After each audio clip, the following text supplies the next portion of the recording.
Welcome to Rite Good, the only podcast that helps you write good. I'm Raquel Benedict, the most dangerous woman in speculative fiction. Science fiction and fantasy can imagine many things: impossible worlds, unthinkable technology, fantastic creatures, magic, gods, and monsters. But for some reason, a lot of SFF authors have a hard time imagining stories about poor people and working class people. Fantasy stories often focus on royalty.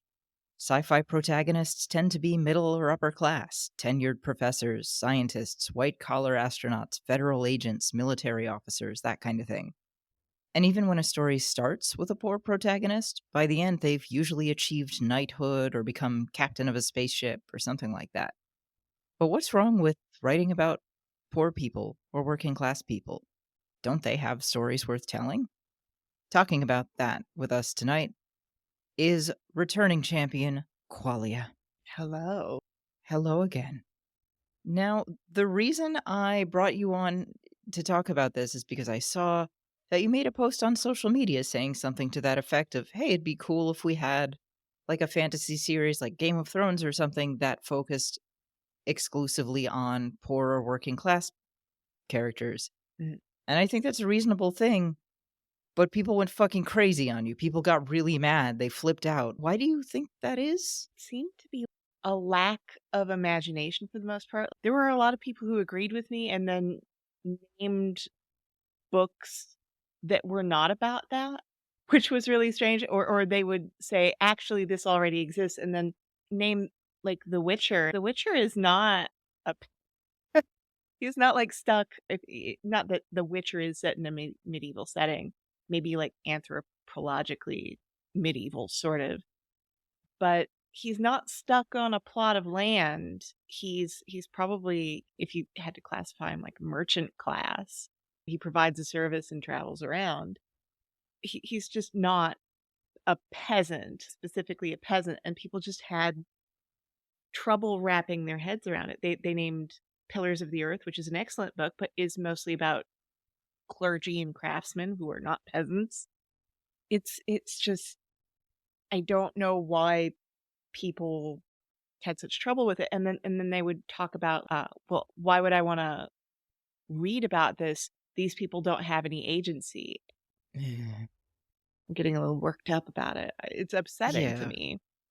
Yeah, which seems to define agency in a very narrow way. Yes, it really does. Like, oh, if you don't have the command of an army, you have no agency. Right? What? That okay. Well, most of us don't have a pet dragon we can ride on, but I would say that most of us have some degree of agency in our lives. Right. I think a lot of lit fic focuses more on that smaller agency as opposed to genre fic, which often does talk about the fate of worlds, although this is a really broad stereotype. Yeah. But I don't know, like a lot of people treat those, I won't say smaller, more personal stakes as if they're boring or inconsequential. And I deeply disagree. Yeah. Yeah, I think it's a little sad to treat a story that way because for most of us that's what our lives are. Right. So is it saying, "Well, is your life not really important?"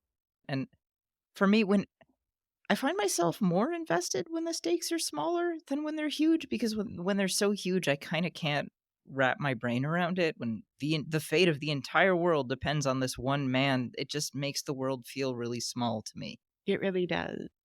Not that we're a huge fan of Marvel movies, but like the Marvel movie I enjoyed the most past 10 years was the tiny neighborhood Spider-Man movie.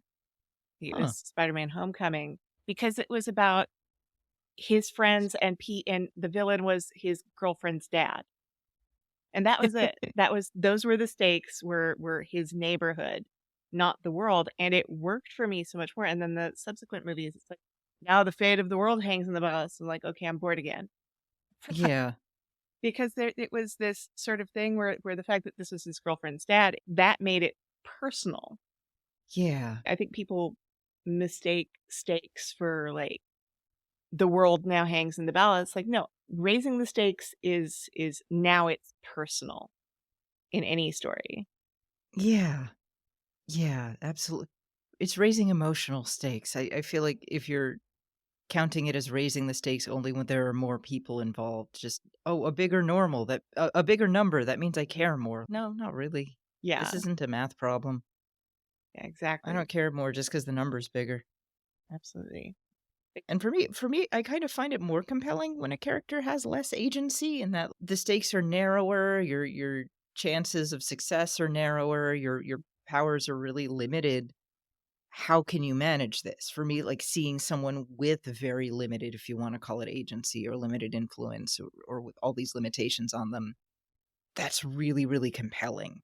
It is, and often, at least for me as a writer for the fiction I've written, it forces me as a writer to be a lot more creative about how to get the hell out of this, and often pantser, I improvise stories. Often the characters I write end up being way more resourceful than I planned them to be, which is it's always for me that's the point at which a character comes alive is when I sit down in the moment and write and go, "Oh, crap, this character is going to make a decision with the resources they have, the limited resources they have to do something absolutely batshit that I didn't Right. plan out." Right. There's this movie I really like, speak of limited agency. It's called Wait Until Dark. It stars Audrey Hepburn. It's from the 60s, and it's about this woman who's recently gone blind, and she's being terrorized in her apartment by these like two or three criminals. And she's this small woman who's blind, so she's at this massive disadvantage. And that's what makes it more compelling, like Right. seeing how she has to deal with this when she can't see. And this is recent, so she hasn't really adapted well to being sightless. So she's at such a disadvantage. And what's exciting is seeing her figure her way through it and being resourceful. And there's this great bit at the end where she seals up the windows and kills the lights and just starts attacking them in the dark. Oh, hell yeah. And it's so good. It's so fucking good. And for me, that's so much more exciting and compelling than watching someone with with superpowers, because there is this vulnerability and the ability to sort of, hi cat, to triumph despite that and use it to your advantage is so cool. Yeah. Yeah. And I do think as progressive as science fiction and fantasy sometimes wants to be, That's like, a good way of putting it. yeah, when it starts talking about how it's just not interesting, this is, you know, it's just not interesting to hear about these people. Like, yeah, these people exist, but are they protagonist material? And then you Yeah. actually analyze who's marginalized. Well, we're talking about the poor, we're talking about the disabled, we're talking about people who have historically had a lot of agency stripped from them on maybe a larger scale, but their lives definitely still matter. And they're still making Yeah. decisions. Yeah, there's something kinda gross to me to take this attitude that only the stories of rich people matter, or only the stories of kings and queens matter. Well, that's some shit. That's kind of a fascistic viewpoint almost, Incredibly, you and it's know? a historical, um Yeah. we don't know as much about, like, medieval peasants as we do kings and queens, and a topic where I'm, like, very amateur historian, like, know enough to be dangerous, maybe don't know as much as I'd like to. But they had extensive court documents from the time because they were very litigious peasants. Ooh, They would have their plot of land that they were supposed to keep, and it would be right next to other people's plots of land, and I don't think they'd invented fences until later than you think. right. So, there would be a lot of things like, "Your cow wandered over onto my plot of land and ate some of it, and that means that I shouldn't have to pay taxes on that at the very least, and I need to be compensated for that." So, stuff like that, like, we have records of, like, did these people, like, repeatedly sue each other? Did they like each other? And it wasn't a punitive court system. They didn't really have they had punitive laws, but people mostly worked through civil courts, Mm, and it was mostly sort of informal. town hall meetings where people would sit down and argue amongst themselves, and then the lord or somebody representing the lord would make a call on who was right and who what. Mhm. And it's just fascinating that they knew the law so well that they would Huh. pull shit like everybody would pretend to have communicable madness to prevent King's Road going through their town because it would raise their tax. Oh, that's cool. Yeah, just shit like that. Or they would know where their loan documents were at a local castle, and they couldn't read, but they knew what a loan was, and they knew what a loan document was. So they would all get together, bowl over the couple of guys guarding it, and then burn their loan documents, and nobody would know who it was. And then they'd all be like, "Well, I wasn't there." It's like, "Do you think?" Wasn't me. Yeah, it wasn't me. It's Wasn't me. like, "Well, There's I no saw." IDs. There's no fingerprints. You don't fucking know. Yeah, you don't You know. can't prove shit. Yeah, and it's like, "Well, how do you know it was me? My buddy over there says I was in the field with him." That's that's awesome. Yeah, like they that shit all the fucking time. They tended not to like the monks because the monks would be all secluded and doing their own thing, and they would mostly be like the third or fourth sons of nobles, so they would do things like moon the monks. Chaucer would write about the wife of Bath, who's this hilarious woman who's had like 5 husbands. Yeah, she rocks. Yeah, and I think, if I recall correctly, I don't see any indication she was a merchant's wife or anything. I think she was probably a peasant, and she was just somebody who had a lot of ideas about how men were equal to women, and the text doesn't treat this as ridiculous. It treats her as kind of a fucking bat. All I remember about her is that she was cool, and I think she wore red stockings. Did she wear red stockings? I might be misremembering that. That sounds familiar, but there I but she remember she was. wore kinda, like, flashy clothing or something like Yeah. that. Yeah, because I think she was a bigamist. Nice. And it's this body tale, and She rocks. yeah, she rocks. And the idea that these people are boring, Chaucer didn't think they were boring. He was No. there. And I only bring this up because, of course, history is not fantasy, like they're not interchangeable, but a lot of But, I mean, a fantasy, ton of fantasy is a based ton of it. on history Right. and based on old literature. And even science fiction often draws anthropologically from specific periods in time. Oh, totally. So it's just there's no excuse to find Yeah. these people boring. Yeah. Yeah, they had interesting lives, and it's frustrating because 'cause I've noticed that in contemporary short sci-fi fantasy, poor people, especially rural, poor white people, when they're portrayed, they're sort of the quick shorthand for bad reactionary types. Yeah, They're the shorthand for Trump supporter. And for me, it rings a little hollow considering how so many reactionary neo-fascist movement people are kind of coming out of the affluent suburbs. Like a absolutely. shitload of those rioters in the January 6th thing were bougie. A lot of these people were business owners and Hmm. stuff.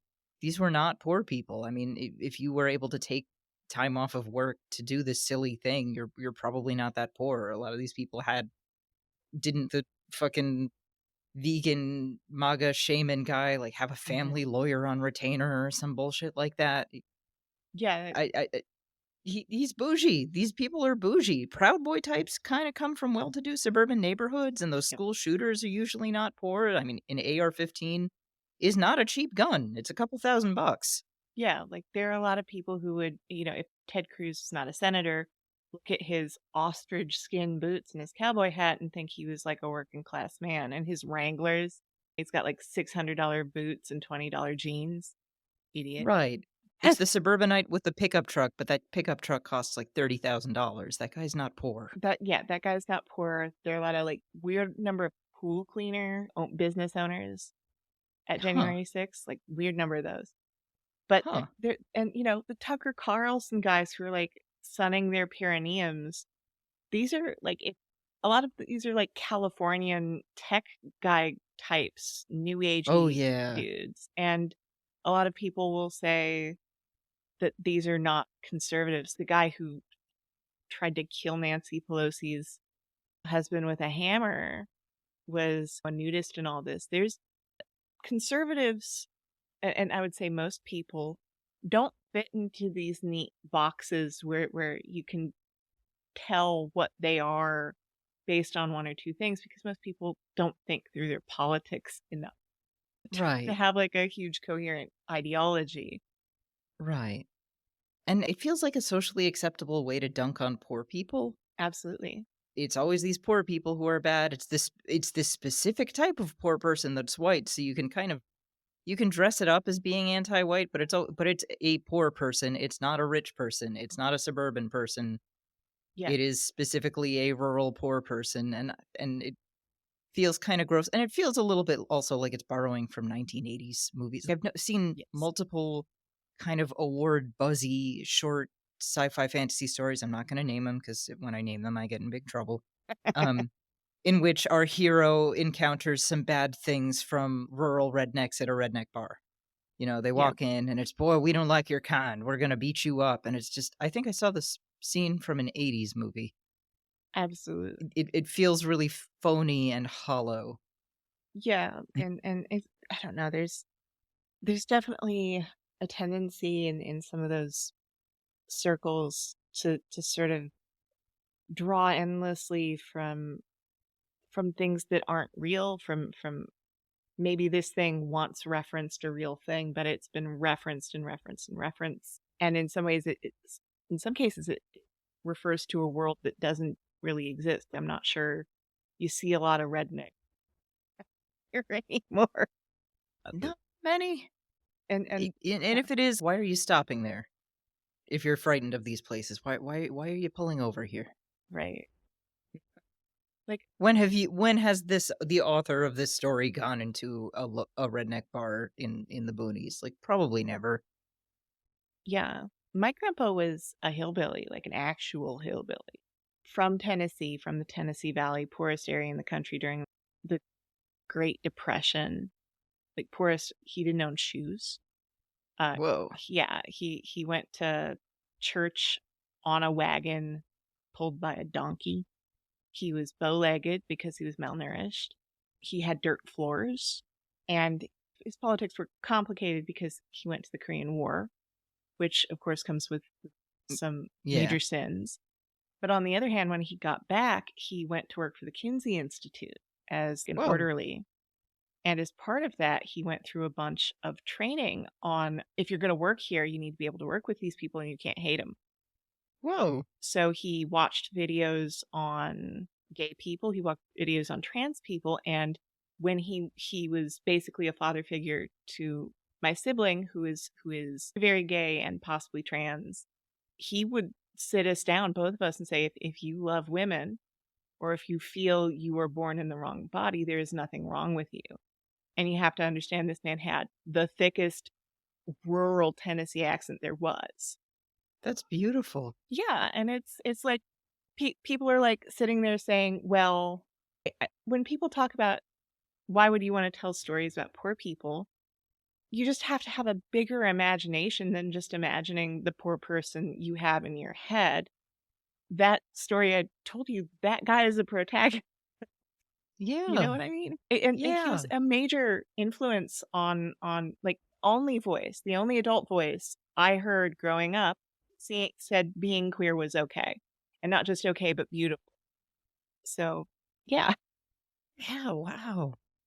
That's cool. I'm thinking you're making me think of that in the 80s, the unexpected but really beautiful alliance between striking coal miners and the LGBT movement, hmm because both kind of held hands and said, "Fuck you, Margaret Thatcher," together. And like I don't know the full story, but I know the queer rights movement sort of stood up for miners during the strike, and when it came time to like stick up for them, miners had their back. The idea that, oh, if you're poor, you have to be hateful and ignorant.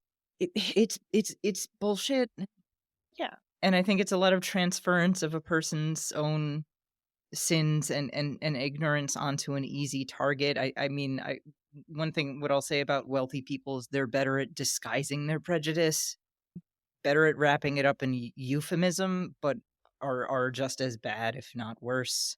absolutely. And yeah, for some reason there's this blind spot where I'm just gonna say his name, Jesse Single. He's just a plain reactionary, but his dad is a prosecutor. He was raised well. And for a Right. while, until very recently, a bunch of people on the left really gave him a pass because he presented himself in a particular way, because it would be improper to see him in in a bad light because he presents himself so well, he presents himself so rationally. How can you say this is a reactionary? He has the right mannerisms and the right vocabulary. Right.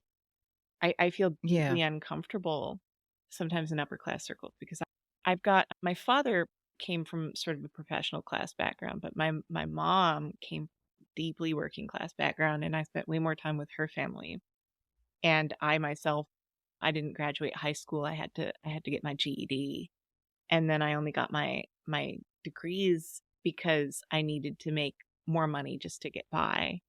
But that was a real struggle. I had to work through my entire through full time while going to college full time, both degrees. So it was, and then I got Pell Grants because I was poor. Poor, I've been homeless. It's so I go into situations where I have to deal with upper class people because I can sort of put on my very prim voice and sort of pass. And it's a deeply uncomfortable situation because sometimes I feel like I fit in either place because I read as a little bit privileged to poor people, and then Mhm. I read as a little bit podunk to really well off people. But I Yeah. fit more into the working class, I think. Mm. Yeah. Yeah. Yeah. Writing off working class and poor people or contemporary peasants as reactionary, I think in the face of our contemporary strike movement right now too, is Mhm. especially like, okay, some of the most optimism inducing, hope inducing gains I've seen in politics lately have not come from politicians. They've come from the bottom. They've come from people who are going on strike and winning unionization efforts. And over again, you see part of these union wins involve treating minority coworkers equally or fairly. Mhm. Among their many, many, many demands, also a lot of them is like, "Hey, our supervisor's fucking racist, and you need to do something about that," or being, I don't know, better to workers with disabilities. Absolutely. And this is coming from people striking at Starbucks Yeah, Amazon. or Amazon. These are not this is not upper class people. I remember the Amazon lawyers. There was a memo from within Amazon that got leaked to the press or something, with some Amazon executive saying, "Let Christian Smalls be the voice of the movement because, look at him, who's going to take him seriously?" Right. Because he had this very sort of working class black look and mannerism to him, so they underestimated him, and he turned out he's a fucking brilliant organizer. He's amazing, and just because they wrote him off because he doesn't strike them as affluent, as upper crust. Yeah, But they hey, guess what? That's not what you need to run a fucking labor movement, is it? right. And like John Fetterman, not every policy I'm a fan of, Right. but he was a union guy, and he's got some aphasia following a stroke. And it just feels like there's been this turning point where the common wisdom is that people aren't going to take that sort of person seriously, and maybe it's just because he's democratic, although Pennsylvania is a purple state, but it's more than a purple state. It's a very working class state. It's a Yeah. prideful working class state. And he presented himself as the working class guy who'd gone through some setbacks the way working class people do. Like being working class, like I delivered groceries. I was delivery driver, like commercial delivery driver in my early 20s. It uses your body up, Oh, yeah. just completely uses it up eventually. And I knew a lot of people. Thankfully, I was young, but I knew a lot of people who, by their mid-30s, turned to meth just straight because they needed to be able to do those 16-hour shifts, and your body just can't do it anymore. Your mind can't do it anymore. Right. And the expectation, if you tell people about this, if you tell upper class people about this, middle class people about this, that's to them, that's just the way it is. Hmm. What else are you supposed to do? Are you like a it's sad, but are you a real person with dreams and a brain? These people think we're idiots.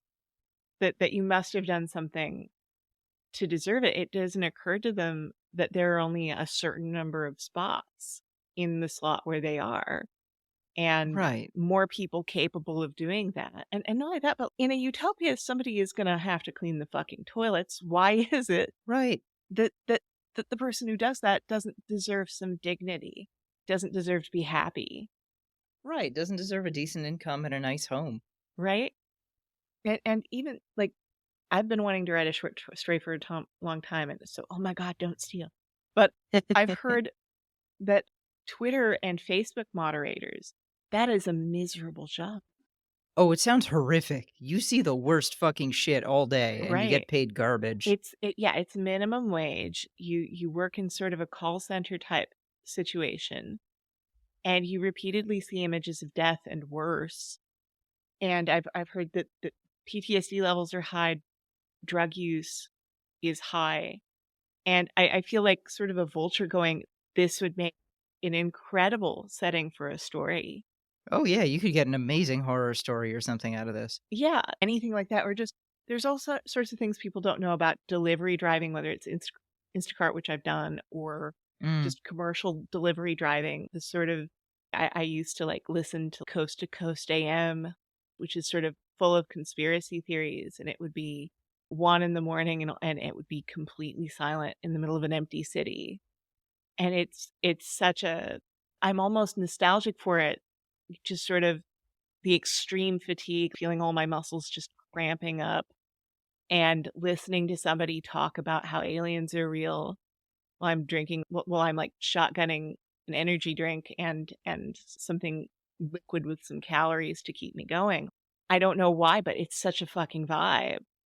Mm. And I feel like people are not curious about what keeps their lives going, like all the little invisible labors. Yeah. Yeah, I think a whole lot of sci-fi and fantasy just get rid of that and it's magic or it's a replicator. Right? A person doesn't make this anymore, you wave a fucking wand.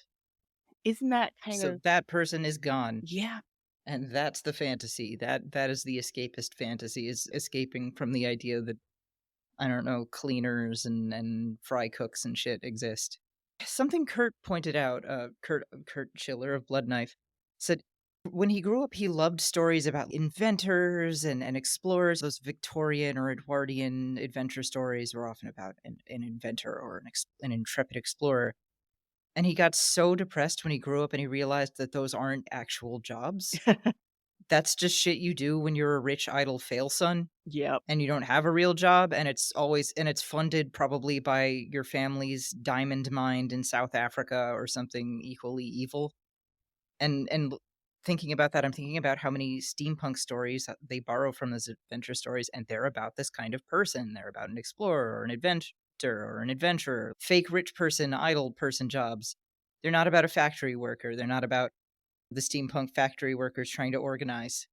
They're not about I don't I don't know, something like that. And I think that could make just a good story. There's this the big optimistic fantasy story everyone loved, The Goblin Emperor. The protagonist is an emperor. Mm.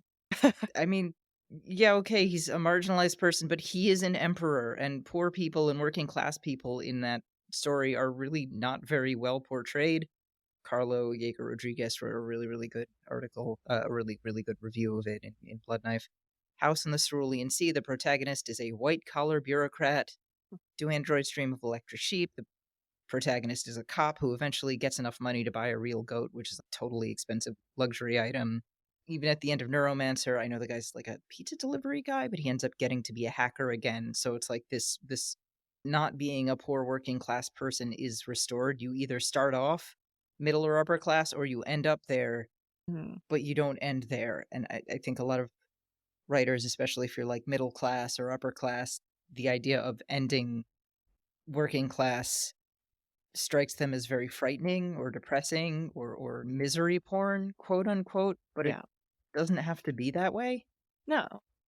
Like, yeah, it just I don't know. I think there's definitely more to being happy, philosophical than ending up with everything you ever wanted. Right. Right, and there's something I've seen coming out of fandom a lot is the coffee shop AU, the cozy coffee shop AU. It's Mm. this idea of a slice of life story that's people just hanging out in a coffee shop, and it's considered this wonderful, warm haven community. And all I'm thinking is, if that's how you think of it, you probably haven't worked in a cafe Mhm. or in food service, because being a barista kind of sucks. It kind of sucks shit. It's really tiring.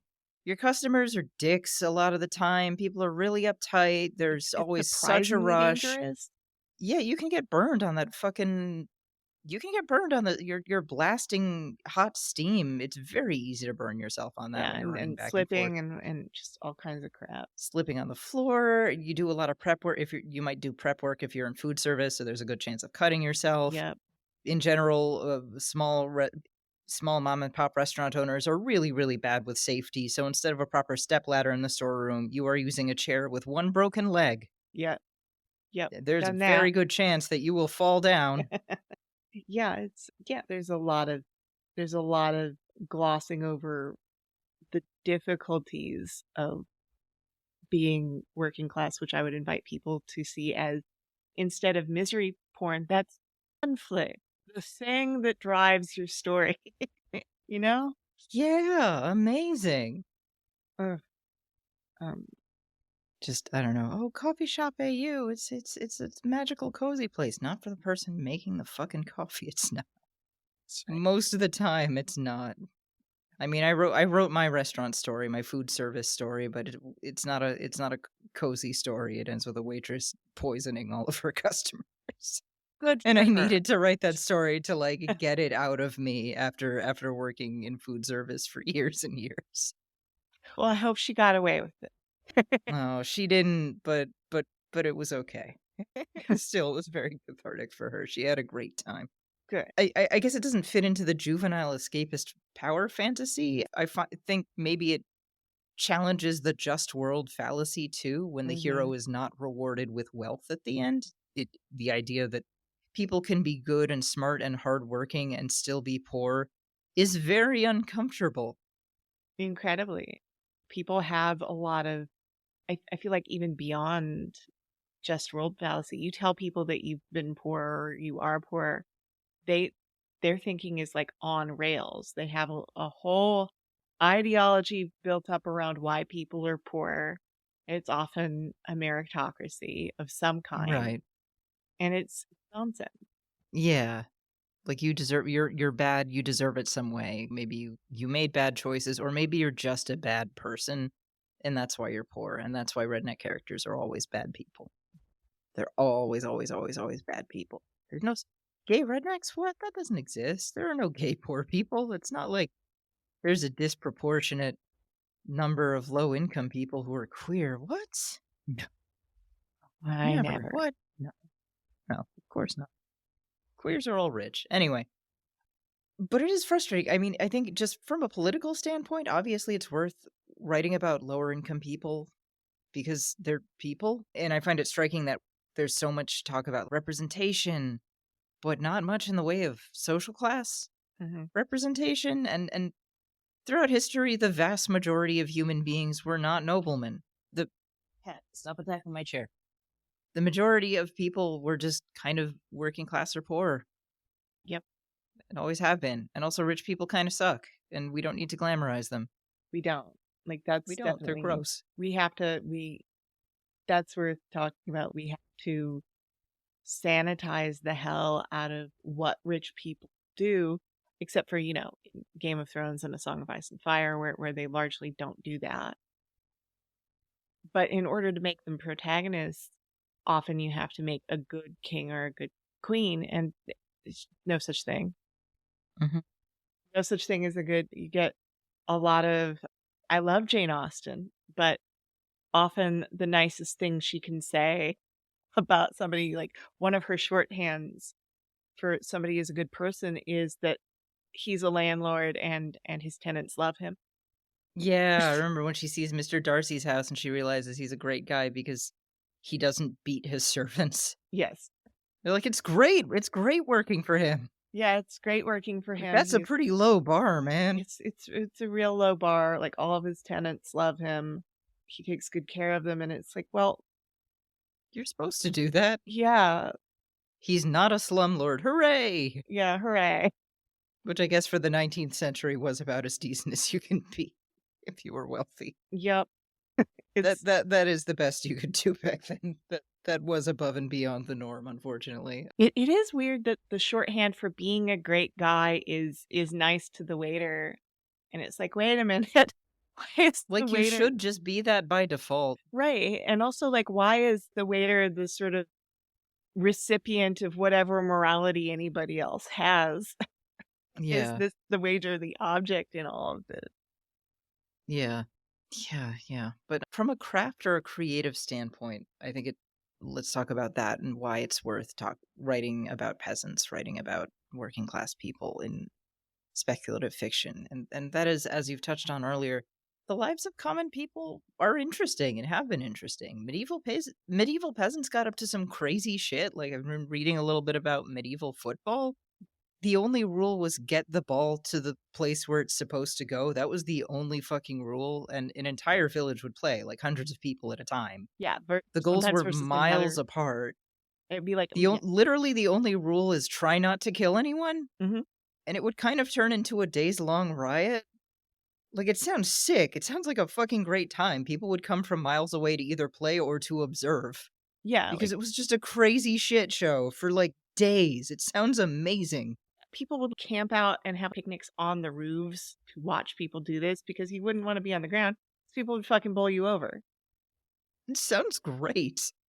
Yeah, it's and it's they were able to do this because they had more days off than you might think, and they were fucking poor. Yeah, there was no TV, no video games. You gotta do something.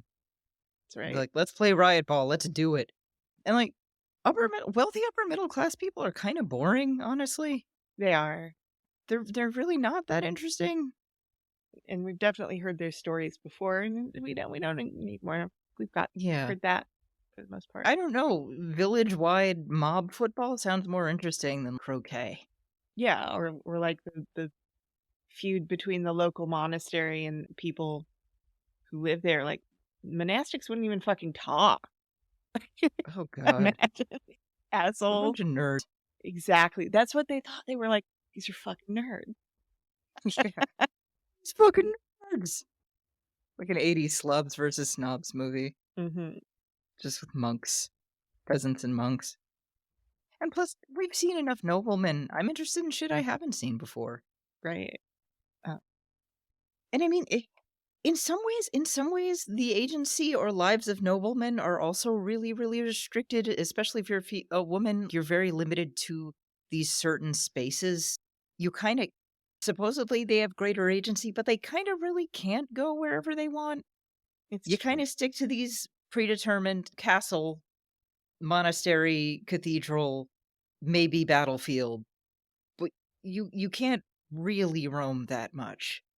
I do feel like you'll see like movies about Versailles, like stuff like that really don't like for some reason even when people write about royalty, they don't portray royalty, which is very strange. Like Versailles, they didn't have enough toilets, so people shat in the stairwells. Whoa, Yeah, people just would shit in the stairwells, like hundreds of people, because a God. bunch of people showed up. They didn't have any privacy. Like I've been to Versailles. It's a shotgun. The top floor is the royal rooms, and it's everybody's room. People could just wander through. There would be, I think, the king had a hernia at one point, if I'm remembering right. It was either a hernia or piles, and he needed surgery on it, on his ass. So dozens of people came to watch the king get surgery on his ass. Oh my I, god. I think it was hemorrhoids. It was hemorrhoids. And from there on, and this was a big political thing because surgeons versus doctors was a big historical conflict. Right. And surgeons were not looked well upon. But the surgeon fixed his piles, and so he had like a bandage on his ass, and everybody started wearing bandages on their ass as like a fashion statement and getting their own hemorrhoid surgery to be like, oh, I'm just like the king. I had an ass problem. Like, God. nobody's writing that fucking story. We've got all these kings that, like, who is writing that story? And it's really weird that even the stories about kings and queens make kings and queens so much less weird and interesting Yeah. than Yeah. the real thing. Like sanitized and glamorous and not the fucking insane inbred freaks they really were. Absolutely. The king had a guy who to wipe his ass for him. He sure did, and That a is bunch of never people in would be around. fantasy. Yeah. There's never like the royal ass wiper. Yeah, and he had an important thing because people didn't have a lot of health indicators. So somebody would need to be able to look at the stool and see, does he have health problems? One of the kings, I think King George III, and a lot of his relative had porphyria, which would mean purple urine would be a sign of an oncoming attack. So there was a health reason why they had somebody there who they trusted to be able to give the king and health advisors like feedback on, hey, you're eating well, like stuff like that. Yeah. But it Or was, yeah, and I think physicians would test for diabetes by just tasting the urine. yeah, they sure would. And it's like, "Oh, it's sweet. Okay, you got the honey sickness. You got to cut back on honey." Right. So it's I don't know. For some, I feel like there's a classism to it because it's so sanitized that it's very much this Yeah, rich people don't shit. yeah, rich people don't shit. They don't have the illnesses that they had from inbreeding. They don't, a lot of kings and queens were remarkably cruel, and not Oh like, yeah. oh, it's so glamorous, this evil queen is cruel. They were bullies. A lot of them became kings or queens at like 11 or 12. Yeah. There was just nasty people. Yeah, they were nasty. It is kind of striking that people complain about Game of Thrones for being so grim dark, but real life kings and queens really were fucking disgusting. And something I find kind of interesting is that there's this perception that child marriage was normal throughout history, but it's not. It was mainly an aristocrat thing. Yep. Peasants didn't marry children because number one, that's gross. And number two, if you're a farmer and you're looking for a wife, you need a woman who can help you milk the cows and pluck the chickens and help you run a farm. And a little 11-year-old can't fucking do that shit. Yeah, and if you made it past about 5 years old, you were going to live to about 60, 65. So people married 22, 23, 24, 26, like normal At a times to get normal married. age. Yeah. They married at a reasonable age. Yep. And Good all for the them. child marriages were mostly because they needed to secure, they also had betrothals, so a lot of the marriages weren't as young Yeah, they as, weren't consummated then. Like, yeah, okay, you're getting married, quote unquote, at age 11, but you're not actually going to do anything for like at least 5 years. right, exactly. But it was still, we need to get this alliance in the fucking bag right now. Yeah. Yeah, which that's something that strikes me that child marriage was mainly like a creepy rich person thing, Yeah. and that peasants did not fucking do that shit. And I'm thinking like a lot of peasants throughout history, it kind of seems like women had maybe more agency or I don't know, more freedom because like with farming communities, I'm thinking in ancient Athens. I know this isn't medieval anymore, but in Athens, well-to-do ladies well-to-do Athenian ladies were expected to stay home Mm. and weave, and that was it. You could go out in public like twice a year, and Yes. that was it. But peasant women, these were the they were the ones who were bringing the goods to marketplace. Mm. So peasant women had relatively more, I don't know if freedom's the right word, but more more of an ability to live in public life because you were taking the goods to market and you were the saleswoman and you were handling money, you were haggling with people. These were really, really tough women. They had to be tough. These were actually pretty fucking strong and hardy women. There's a scene in Lysistrata where Lysistrata calls in for backup, and it's basically the market women who just come in and beat the shit out of everybody because They had just had a reputation for being tough as nails, these people. So it's very striking if you wanna tell a tough woman story, there they are. Yeah. They're just not rich. They're probably selling porridge and yelling, Yeah. but they'll kick the shit out of you. Medieval gender roles are kind of interesting because a lot of our ideas about medieval gender roles actually come from Victorian era, which had its Right. own very restrictive gender roles. But the Victorians were absolutely obsessed with the Middle Ages. There would be like Oh, these yeah. medieval revival architecture because they were very, very interested in it. So they had a sort of reconstructed image of the Middle Ages that we sometimes think of as authentic. Women in the Middle Ages were considered more sexual than men. Right. The And idea of women as sexless is a very, very recent belief. yeah, That yeah, was not the norm throughout most of human history. Women in ancient Greece, too, women were believed to just be hypersexual, yeah, insatiable. ludicrously promiscuous, so you had to keep them locked up or they'd just fuck everybody they could. Absolutely. But in the Middle Ages, this was considered fairly normal. It was, of course, sinful, but normal. It was more normal. So women didn't, weren't necessarily locked up. People had sex outside of wedlock all the fucking time. It was Right. frowned on, but it wasn't normal. No. And especially after plague, a bunch of people died, and you needed a bricklayer. You didn't care who did it. Women would do it. Right. Everybody in general was more free to go to a landlord who or a lord who paid better wages, gave better terms.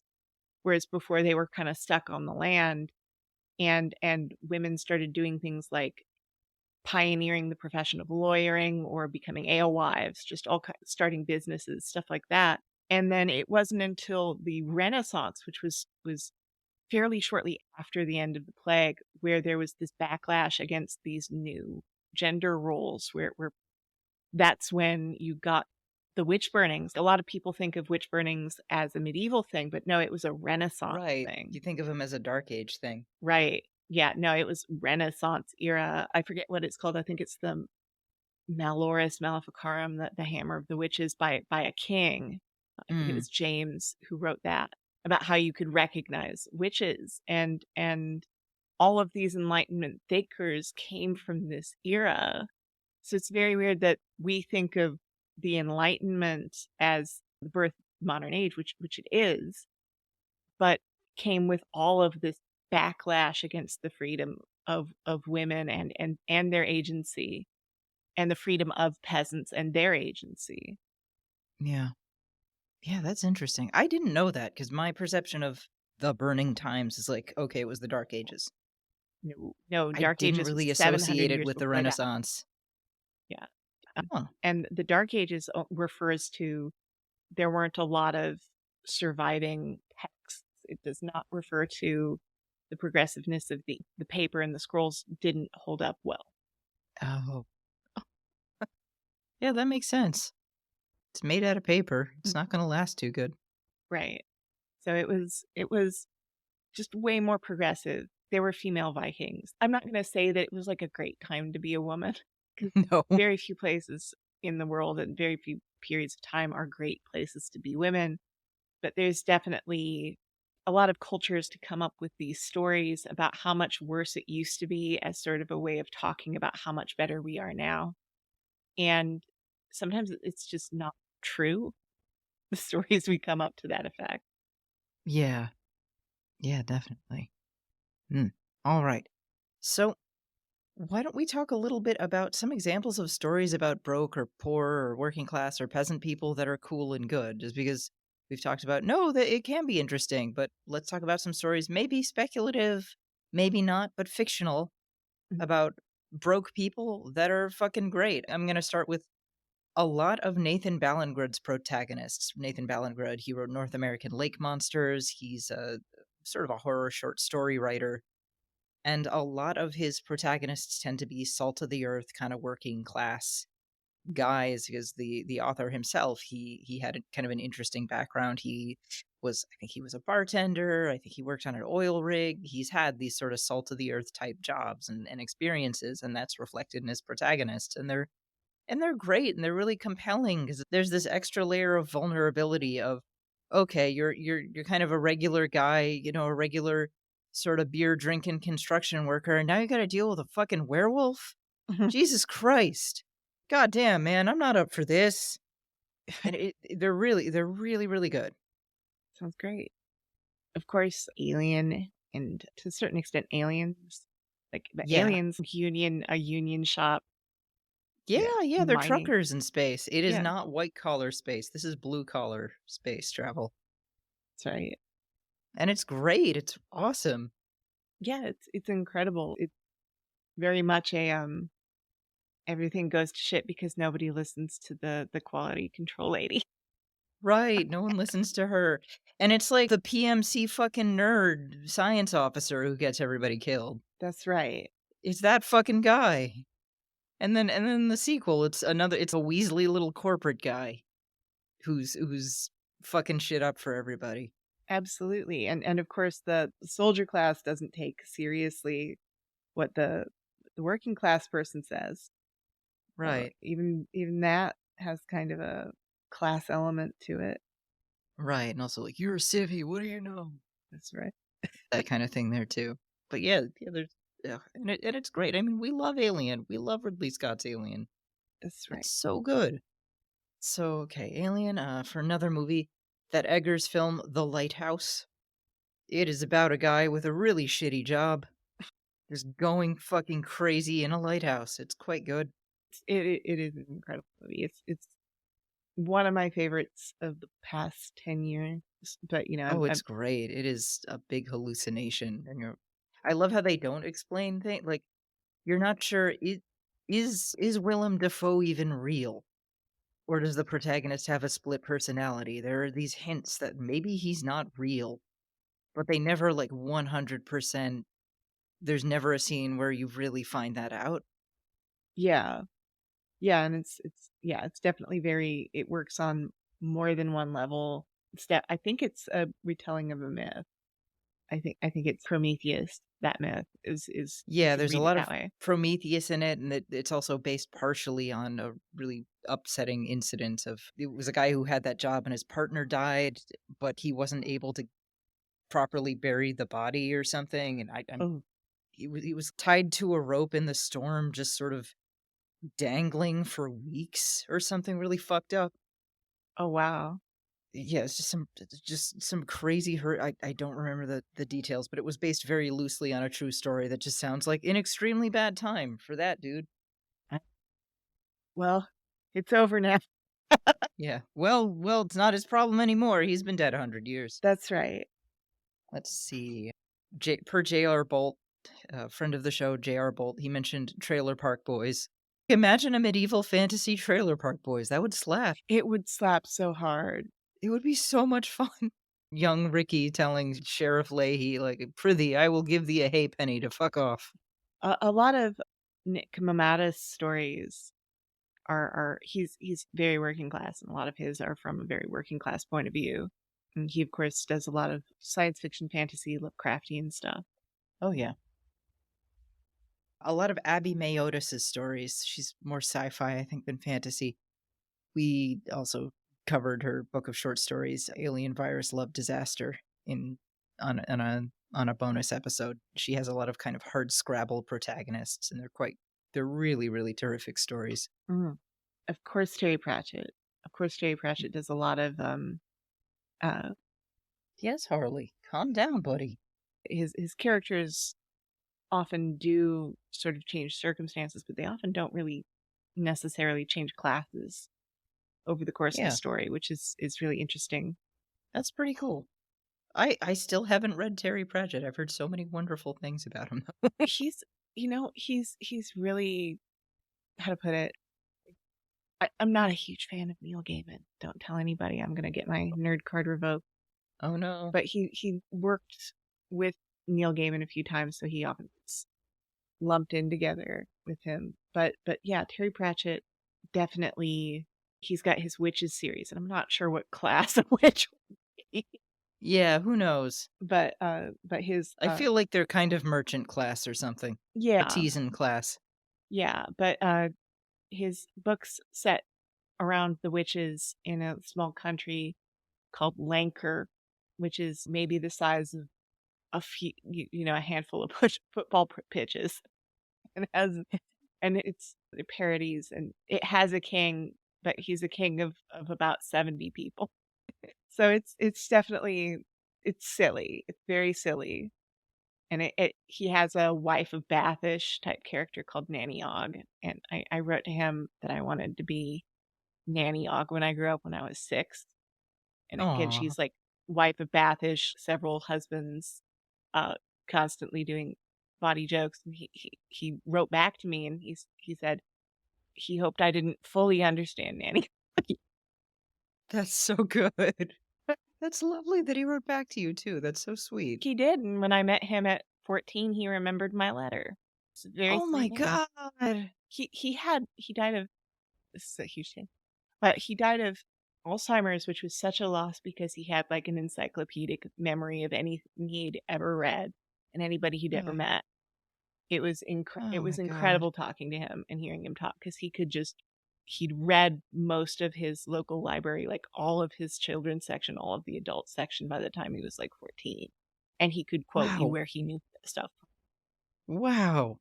Yeah, incredible That's guy. extraordinary. That is so cool. So, recommending him. I'll recommend a suggestion from the Discord. I haven't read this one. The Alchemy of Stone. I haven't read it, but many, many people in our Discord said, yeah, it's a really good one. So, The Alchemy of Stone. There it is. It is a fantasy novel by Russian writer Ekaterina Sedia. It is an urban fantasy / steampunk novel dealing with an automaton's involvement in a proletarian revolution in the fictional city of Iona. So that sounds pretty cool. Sound cool. Yeah, that sounds cool. It's a robot uprising. I'm in favor. That sounds neat. Let's see. Oh, a book that I read in high school, Marge Piercy's Woman on the Edge of Time. It's from the 1970s. It is a queer, gender fluid, utopian novel that goes to some dark places. It's good, and the protagonist is sort of a lower income Latino woman. Latina. Derp. Oh yeah, members of the Discord also recommended Dorohedoro. It is a Japanese manga series, and it is about an amnesiac reptilian-headed Kaiman working together with his friend to recover his memories and survive in a strange and violent world. So that sounds cool.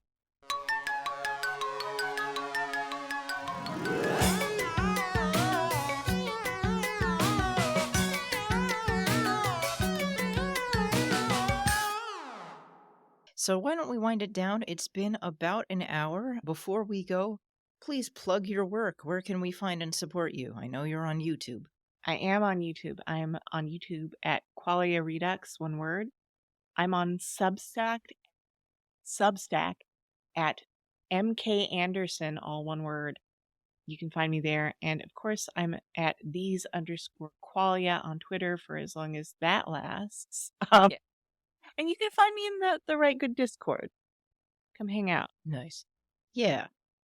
Yeah, shoot the shit at the Rite Gud Discord. It costs $1, and that's it. It doesn't cost $8 like Twitter soon will, apparently. Right. And it, You know what drives me crazy? Elon Musk keeps printing that meme of like, oh, $8, that's the cost of a Starbucks drink. No, it isn't. no, it isn't. That would be a Frappuccinos crazy are cost. less than $8. Significantly less. Even the fancy drinks are less. Unless you're doing that secret menu bullshit where it's like, add 32 pumps of dragon fruit. It's not going to cost $8. No, it's too much money.